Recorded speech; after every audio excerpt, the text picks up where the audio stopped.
Hey everyone, it's Elise. Thank you so much for stopping by. And today I'm just going to talk a little bit about some updates that I have for you in regards to me preparing to leave my job. In January or February of 2023, I made the announcement that I am leaving my job that I have been with for almost, or my position that I've been with for almost a decade, and that it's just time for me to move on. And one of the reasons why I started this YouTube channel is to hold myself accountable, as well as document the process of when I have nothing to start with and I'm at that nothing phase, as well as when I'm a big baller shot caller, which is hopefully coming in the next 3 to 5 years.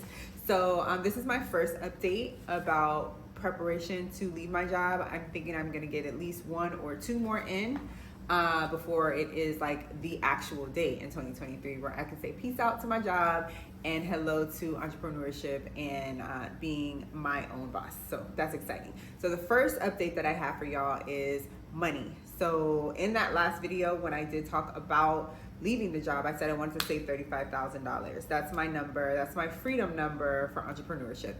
And it is going now. In March, I want to notate that March was really bad for me budget-wise.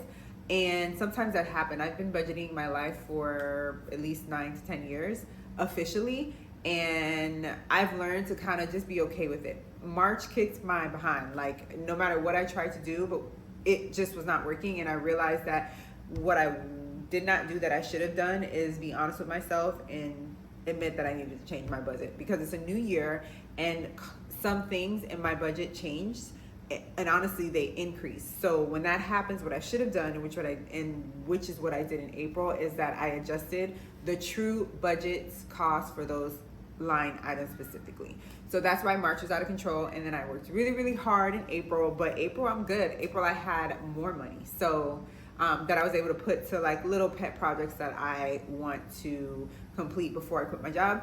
So yeah, March was bad, and March was bad, and April was good. So I'm kind of good, and I have like a little bit more money, but something came up. It's Mother's Day, I realized. So I'm glad that I pushed all that money to my get away from my job fund, and I'm on par for the 35,000. So I'm really happy about that. Number 2 is that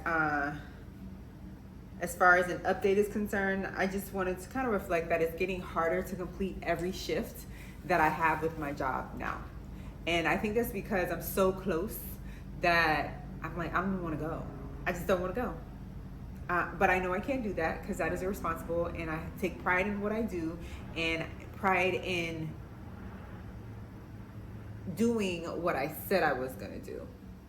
Not so much what other people think, because I do care about that. Everybody cares about that, whether they want to admit it or not. I can admit that, but I committed to doing my job, and I need to do my job to the best of the ability. But it is so very hard, and it is hard because it's kind of chaotic at my job. It's pandemonium. There are rules, but they're not always adhered to. And then when I try to manage the situation, because I am a manager, I get pushed back, and it's just very, like, I don't want to be here anymore. But I'm going to get through it. I literally take it shift by shift basis. I ask all my people to pray for me. And I remember in April, I was like, oh my God, April, I ain't going to make it. But now we're in May. So I'm doing that right now. I'm like, I just need to make it from May to June, and then so forth until it's time for me to go. Also, what's really hard is that I'm finding that the schedule really bothers me. I work long shifts, 12-hour shifts. So from home to work and work to back, it could be 13 hours, including my commute, and that really sucks. So it's just hard. Like, y'all, when I was 25, 26, I could do it, but I'm 35, 36 now, so it is hard, and that makes sense. In life, you should not have to work as hard as you did in the beginning, and I'm grateful that I'm in the transition. I don't have to do that anymore because I set like a good foundation, and I don't need much to maintain my lifestyle. So it's really nice that, you know, I'm looking in my near future, 40 hours on my own to make my dreams come true, what I want, the visions in my head. But, you know, when I got to work at somebody else's job, I can work 20 hours and make it work because I have the savings, and I'm planning on building other income streams. So yeah, that's pretty much where I'm at as far as like, I wanted to give y'all an update of like how it is on scene at the actual job. Another update that I would like to kind of touch on is that I am scared, and it was missed by me that people don't know that. I guess it's a good thing that I display a certain type of sureness about myself, but I was talking to someone really close to me, and he was like, no, I know you were scared. And I was like, yeah, why would I not be scared? I'm technically volunteering myself for a possible life of poverty again. Like, that's scary. Like, I won't have a paycheck coming in every week. At this point, I'm at a point where, like, I'm not really worried about payday, and that's a nice place to be, but I am not worried about payday doing somebody else's dream. And that's where I don't want to be. I want to be not worried about my payday doing my dream. So that comes at a cost, and that means I can't work where I'm working now. But yeah, I am scared. But I'm not going to let the fear hold me back. I'm going to keep going, and I'm going to do it anyway. I'm going to do it scared. I don't necessarily I do have a plan B, but I don't. I have a plan B in the sense that, like, I have several business ideas that I want to bring to life, but I don't have a plan B in the sense that I'm just going to go back to my old career. Like, I'm not doing it. I'm going to get my license this time, but I'm contemplating after that, because it's due anyway this year. After that, I don't want to step foot in that environment ever again. So yeah, I think that's important to bring up though as I'm documenting this journey, because it's not that I'm not scared. It's not that I don't think about the worst case scenario, but I have to do it anyway, because there's no such thing called a risk. It's really an opportunity. You can look at risk and opportunity as the same thing. So that's what I'm going to look at it as. Like, it's an opportunity that I have to change my life, and I'm going to go for it. And then the last update that I have is, what is this? This is May. In April, it came to me that I have a business opportunity, and I think I'm going to pursue it. And what that business opportunity is renting a car with Turo. I currently have one car that is paid off, but I am thinking about getting another car, financing it, and through a business, and letting other people rent the car. It makes sense to me because prices are so high. A customer who rents with Turo is looking for a more affordable car.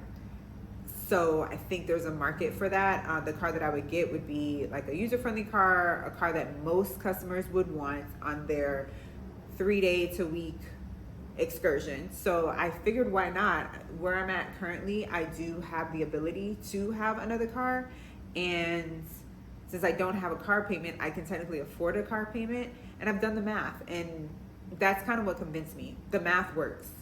Worst case scenario, the math still works, and that will put a few dollars in my pocket to kind of help me continue to not have to go to somebody else's job while I quit this job.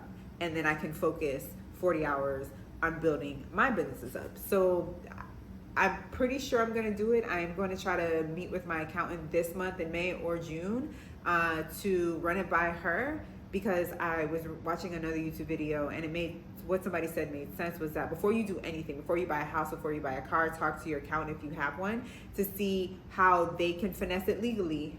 I do everything legal, and make it benefit you. So once I run the idea by her, and she gives me like, yeah, no, you can do it, and these are the avenues that you can do it, or when I run by how I'm thinking I'm gonna do it, and she agrees, I'm gonna do it.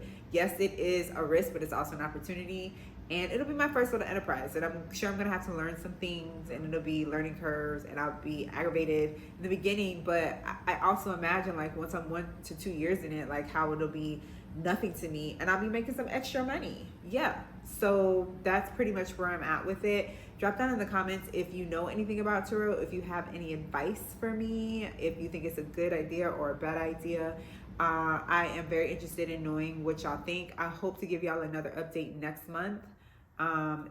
It'll be monthly or 5 weeks, but every 5 weeks. But yeah, I just wanted to stop by and let y'all know that I'm still encouraged. And if you are thinking about leaving your job, it is possible. You do have to put some things into position to set yourself up for success, but it is possible, and you don't have to stay at these people's job if you don't want to and you're not being treated the best. So yeah, until next time, thank you guys for stopping by, and I will see y'all later. Take care.